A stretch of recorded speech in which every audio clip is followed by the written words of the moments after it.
Yeah, absolutely. And the real issue is to drill down upon is what's the median US wage right now? It's $1,118 a week. Let's gross it up, add some benefits to it. Over the year, we'll call the value of that like $70,000, right? That's what the average full-time American is making right now, 70K in total annual value.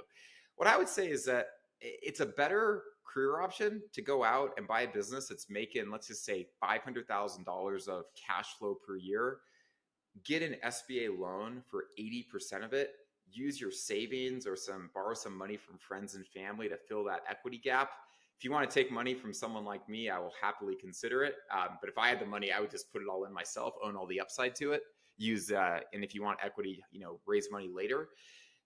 If you do that, and assume you don't even grow the business, it just keeps at that $500,000, you're going to make more money than $70,000 a year. And after 10 years, when the SBA 7A debt is paid off, assuming that the business, again, didn't grow and that you sold it for the same amount that you bought it for, you're going to have a 7-figure exit. So you can literally become like a millionaire in 10 years by buying an existing business. It is as simple as that.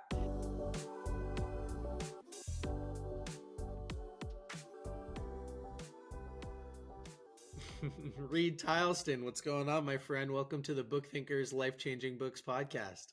Hey, Nick. Happy Wednesday. An absolute pleasure to be with you today. Thanks for having me.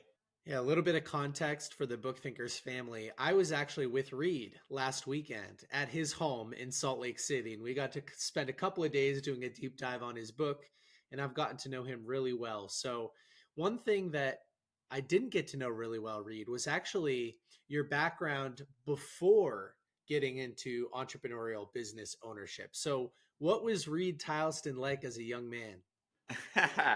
Reid Tileston, like as a young man, it all goes back to how my parents met. It was the late 1970s. My dad, Fred, he's 6'2". His first cousin, Terry, who's 6'5". They were both serious runners. It was a starting line of a running race. And this is the late 70s. So they're dressed in tank tops, short shorts, good, healthy portion of untrimmed body hair. And it was a pretty warm day in Northern California, mid 80s. So they were worried about sweating a lot and then skin chafing. So to avoid skin chafing, what people back then did was they took Vaseline and they lubed themselves up, inner armpits, nipples, inner thighs. So my dad and his buddy were sitting there lubing themselves up when out of nowhere, my mother walked up and was like, "Hey guys, can I borrow some of your Vaseline?" And then one thing led to another. So my parents met over a bottle of Vaseline in the late 1970s. That pretty much explains me as a person. That's why I'm able to, that's why I love endurance athletics like the stair climbing, the Ironman, the ultra marathons. I've worked out every day for over 5 straight years, right? I mean, all that stuff kind of stems back to how my parents met. And it also goes to illustrate a point which I think is important, and that is that sometimes in life, especially in entrepreneurial business ownership, you just got to go out and do the awkward thing. Find awe in that awkward moment. If my mom hadn't awkwardly gone up to my dad and asked super awkwardly to borrow some Vaseline, then I would tell you that I would not be here. I would not be here today. So key takeaway for your audience, don't fear the awkward, lean into it. Well, I can officially say that this is the earliest that the words Vaseline and nipples have been used in a book thinker's conversation. So you get the award for that, Reid. But I'm not going to let you off the hook. What were you like in high school? Let's say high school. Like, were you running in high school, for instance? Like, were you part of a track team? Like, what was it like for you when you were a little bit younger? Yeah, when I was in high school, there was 2 sports that I played. One, played basketball, and second, I was a runner. With basketball, though, I wasn't very talented. I was a little bit tall, so I had that going for me. But the people I played against were all much taller and much bigger. So I just basically made the point of saying to myself, you know what? I'm just gonna like out hustle. I'm gonna outwork, and I'm just gonna out aggressive to use like a term that doesn't make sense. All the people there. So I had these people that were like 6'4", 6'5", probably 220, not 220, but 200, 220 pounds. And you had me who was like 6 feet and super skinny. I was just mean. I was just nasty. I used my elbows all the time. I just really went after it in that sense. And that's where I learned, to be totally frank, that you can just win sometimes through pure effort. If I just wanted to get that rebound more than that other individual did, not every time, but so many times I could do it. And if I was just mean in the paint, I could actually intimidate people that were much more physically strong and more talented than me to not want to come down there. And some of the best moments that I ever had is like I could just, their coach would be like, get down there, go. And they'd be like, he's like elbow and he's doing this, he's doing that, right? Like I got into their skin and I was so proud of that. And I don't know if anyone on your podcast is, watch Mark Madsen play basketball. He was a, guy from played at Stanford, then he went to play on for the Lakers, became famous for doing that awkward dance after they, won the championship. But I modeled my basketball game after Mark Madsen, which goes to show the power of having, a mentor around you, someone who's aspirational in so many ways. So yeah, that was me on the basketball court. On the running side though, and this is kind of an interesting, vulnerable moment, but on the running side, I actually would physically, and I was captain of the cross country team. Not always the best, but at times I was the best runner on the team. So, very, very good. But before almost every cross country meet, I'd actually get so nervous, Nick, so nervous that I would physically become sick and I would throw up before most cross country meets. That's how seriously I took that, which I had shame about for a long time. And then I was watching this movie called The NBA at 50, just giving a backstory of the NBA after 50 years. And I found out that, and it's funny because I'm wearing green as I say this, that Bill Russell was the exact same way. So one of the best basketball players of all time, also a hustle player, right? All about the defense and the rebounding, who's also went to school in San Francisco at USF. He also got sick before every single game, right? So then I flipped that from shame into getting sick and being nervous into empowering. I'm like, you know what? If Bill Russell does it, then there's probably something good. So fascinating fact for all your listeners out there is that Bill Russell, who I tell you is one of the best NBA players of all time, physically sick, and best leaders of all time too, for that matter, physically sick before every single game. And one thing, Nick, which I absolutely love about your podcast is, I mean, you bring people on here that are about making people's lives better and self-improvement and just mission-driven messengers. So you attract the right kind of people. But I also like how you just ask like unique questions that take things in a totally out of the box direction, which is cool. It's how you like drive a lot of engagement. And I think that's a great value to your listeners. So I highly encourage you to keep that up. It makes these things so much more fun to do. Yeah, well, I appreciate that. We are here to learn, but I'm also here to learn myself. And one thing that I've been interested in recently is what makes special people special. And so when I hear you modeling your basketball tenacity and out aggressiveness, uh, like after some mentors, I think that's really cool. And it shows up in the way that you approach business and life. So it lends itself like into an interesting area of Reid Tileston that we didn't get to chat much about last week when I was with you. Uh, so when I was growing up, I joined a football team when I was in 7th grade for the first time. And I was the worst kid on the team. We'll put it that way. And there were a number of kids that actually went on to play D1 at major schools, like a couple of kids that played at Ohio State. Like there were some freak athletes on this team with me, and a lot of them, and I don't know what it was, but there were like 3 or 4 kids that would get sick before every single game. And they were all the best kids on the team. And I think it's because they cared a lot more than everybody else. And that created a little bit of anxiety, and that heightened like sense of alertness and anxiety allowed them to actually perform better. Do you think it was the same thing with you? Yeah, I absolutely do. From my personal experience, it was, and it was because I cared, and I do think it led to better performance. And also, I was deathly sick before this podcast for the same reason too. I'm just totally joking, by the way. But I now agree, that would have surprised me, and I would have said, "Go calm yourself," like the shirt Go that calm I'm yourself. wearing right now. Yeah, Let me ask yeah. another question. Were you entrepreneurial at all when you were younger? You know, kid with the lemonade stand or selling things door to door, or did that enter the picture later on? I had a great formative lesson growing up that taught me the value of low risk entrepreneurship and just taking something that works and just acquiring it or building upon it. And here's what happened. My older brother, Trevor, who I mentioned in the book, Trevor, great dude. He's exceptionally entrepreneurial. He has a great creative entrepreneurial mind. And he, in high school, started to, in Northern California, way before the days of Uber, just started driving like our parents and our parents' friends to the airport.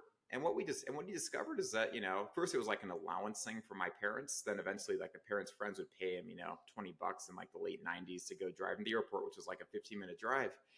And then of course, he left and he stopped doing this. And I was like, wow, this is a great like model. Like people just don't like taxi cabs. And then so I did it with my parents, did it with my parents' friends, did it with my friends, did it with my friends' parents. And then, or I should do that, did it with my friends' parents. What I discovered is that a taxi would basically say a taxi costs $20, right? They were happy to pay me $50, $100, no joke, to drive them 15 to 20 minutes for the airport. So what I realized is, why do I have to think of something on my own? Why don't I just take something that exists and that's already working? In this case, the quote unquote owner was going off to college and just inherit it and then just build upon it. So I made a lot of money driving people to the airport in 1999, 2000, 2001 in the Bay Area, based off of an idea that my brother had, and I just built upon it. And the margins were good. I mean, someone who's 17 years old investing 40 minutes of their time and getting paid like $100, no joke. Then I also started doing it for charities. I would be like, hey, if someone wants to like, hey, can you donate something? I'd be like, I'm going to donate a free airport ride. Can you care to guess what happened in that? And this goes to a great life lesson about the power of charity and giving. And this, I can't make this up when I tell you. It's actually, what do you think happened when I gave this as like a charity at a church fundraiser or something like that?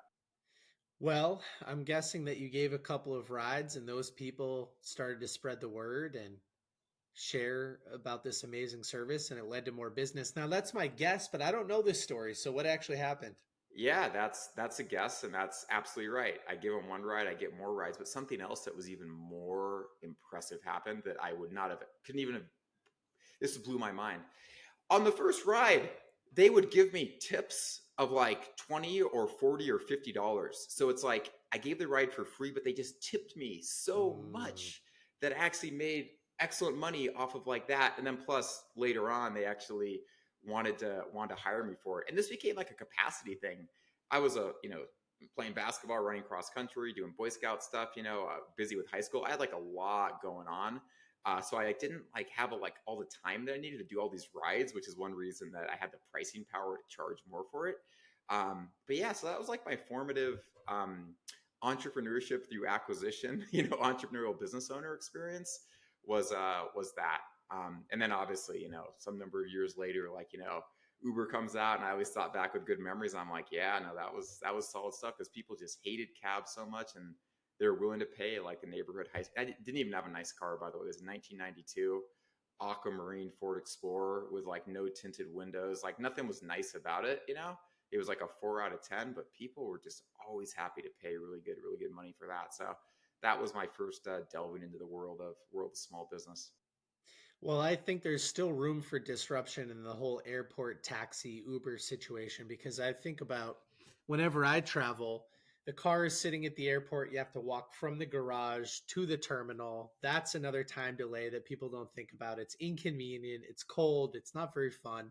And nowadays, like I live in Boston, you're paying 25, 30, $35 a day to keep your car in that garage. So it just makes so much sense. But that's really cool. So you teed it up nicely. Let's talk about entrepreneurship through acquisition and entrepreneurial business ownership compared to starting your own business, because you're the only person that I've met that has really articulated it in this way. It's riskier to start a business than it is to buy an existing one. Do I have that right? Yeah, I think that the best way to become a business owner is to take an existing concept that works.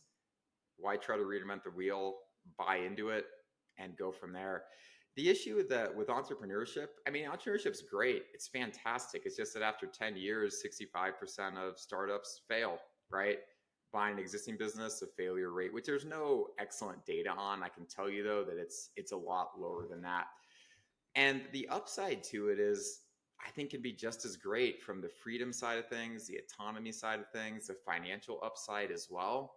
In addition, hey, the most important, I think, aspect of life, which certainly comes to an entrepreneurial business ownership, is the relationships of people you're going to meet along the way. So yeah, it's just a low risk way to go out and doing things. Now, is it a risk? Absolutely. And I'm going to tell you the best way to become an entrepreneurial business owner is to use SBA 7A financing, right? Give your neighbor a pat on the back for the taxpayer subsidy they're given for it.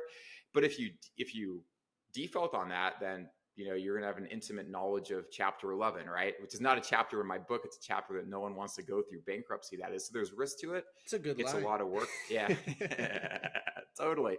Yeah, there's risk to it. It's a ton of work being a business owner. But I outlined in the book, the 9 steps to get there, so that you can not be a business owner where you're kind of owned by the business, but be an entrepreneurial business owner where you own the business and the business works for you, as opposed to it being the other way around.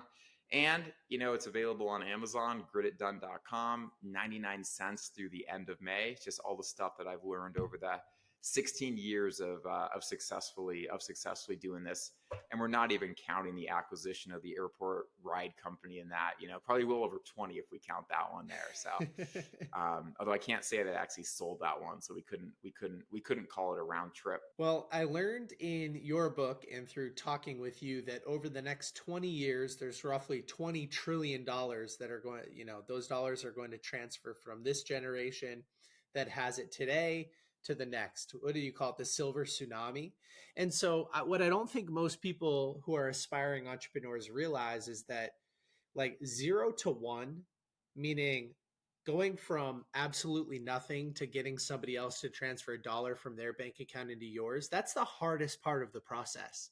And what you're providing is a shortcut, a way to skip the line, to just breeze past that whole like awkward first stage and buy an existing business that's already working with an existing book of customers. And most people don't realize that there are all these baby boomers about to retire with no one to give their business to. And I think I read in your book that like 70% of businesses fail to transition from one generation to the next. So you're like a savior sometimes when you step in and save somebody's business that they can't sell. It's just going to die. And you're saying like, hey, no, like I'll buy it. And I appreciate the fact that you've spent so much time building this thing in the first place. Hand it to me. So not only is it low risk, but there's like so much opportunity out there for the taking.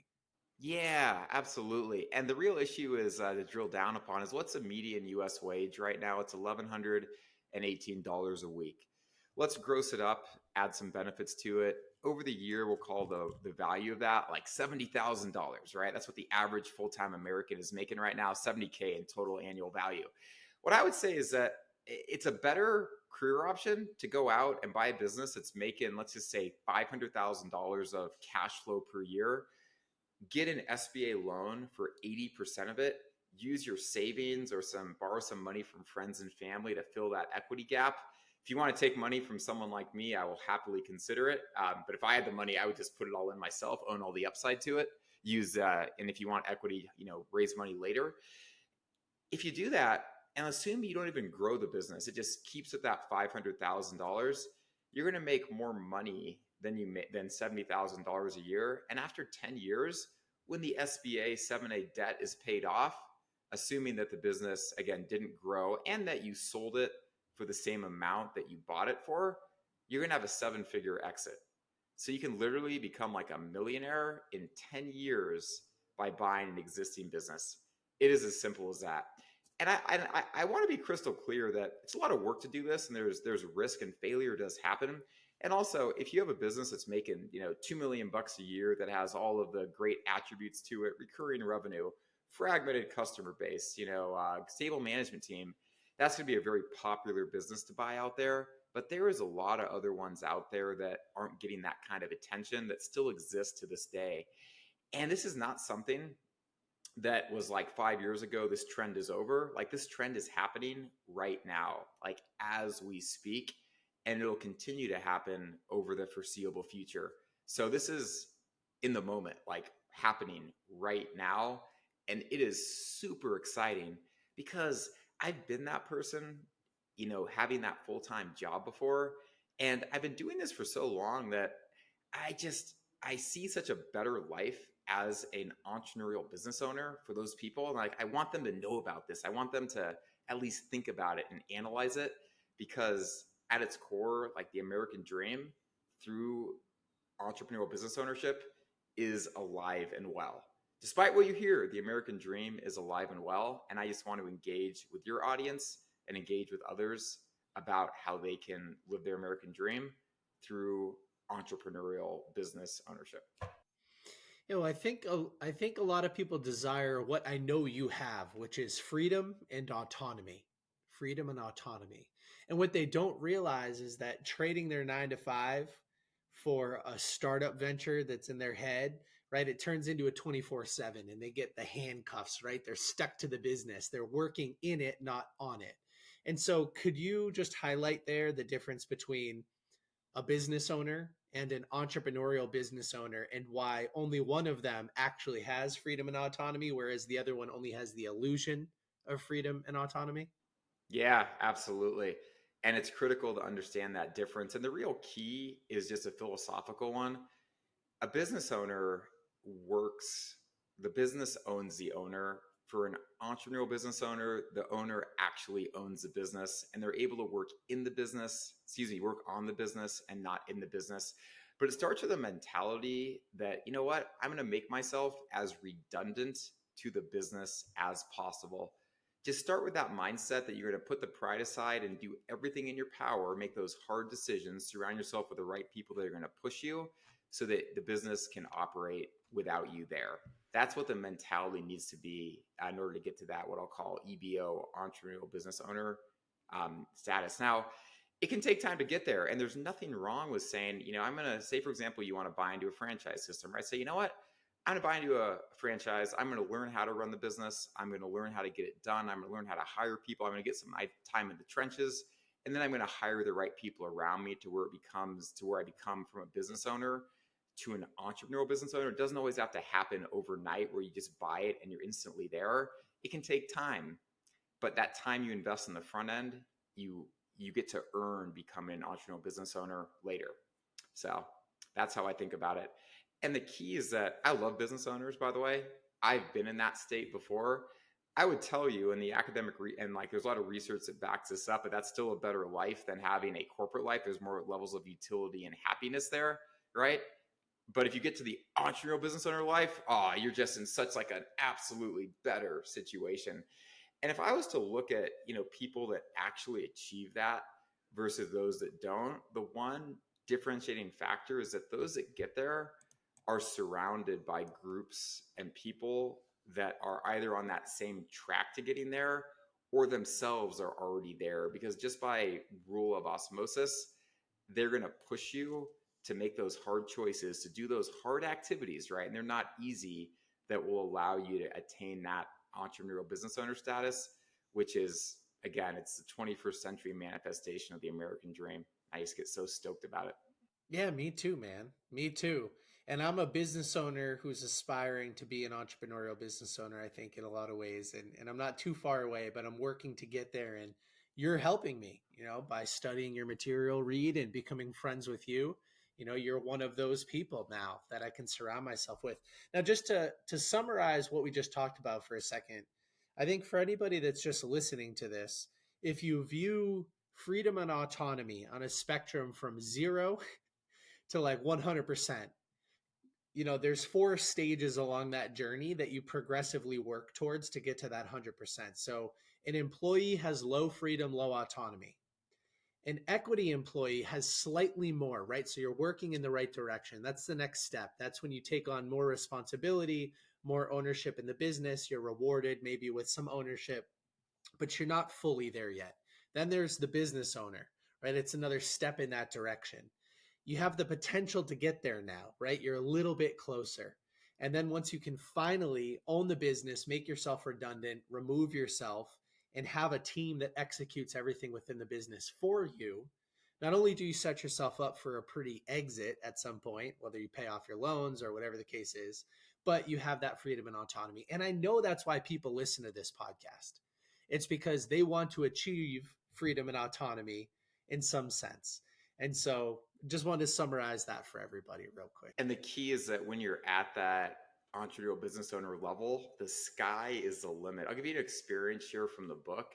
So when I was looking at selling an industrial services business, because I care about leading by example, I got out in the field a lot early on to learn the business. And I got my commercial driver's license. So when I'm looking to sell the business, the best leverage to have is to be able to just continually improve it and grow it, right? And this business was already growing a lot.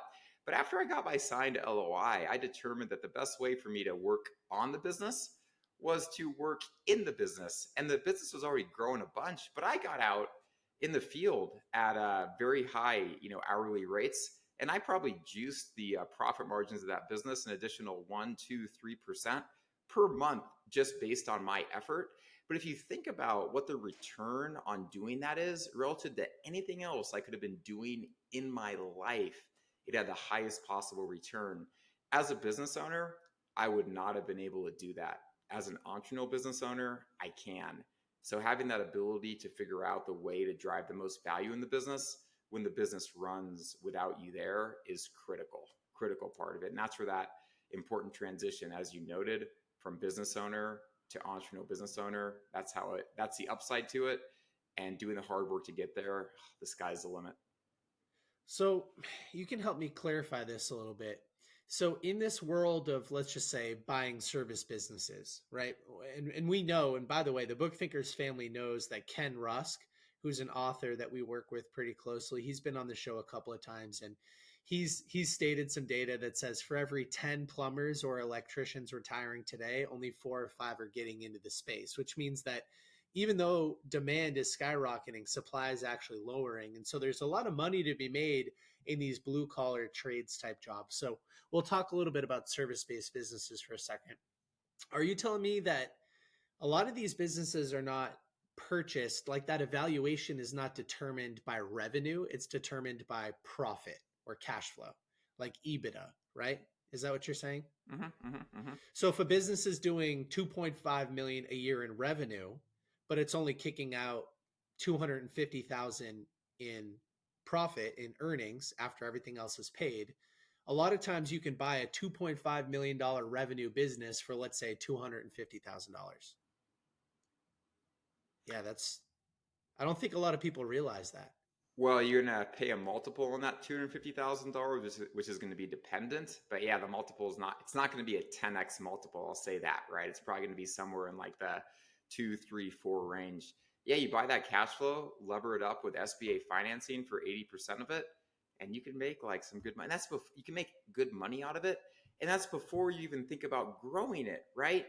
That's if it stays the same. You get in there, you put some effort into it, you put some systems in place, you hire some people.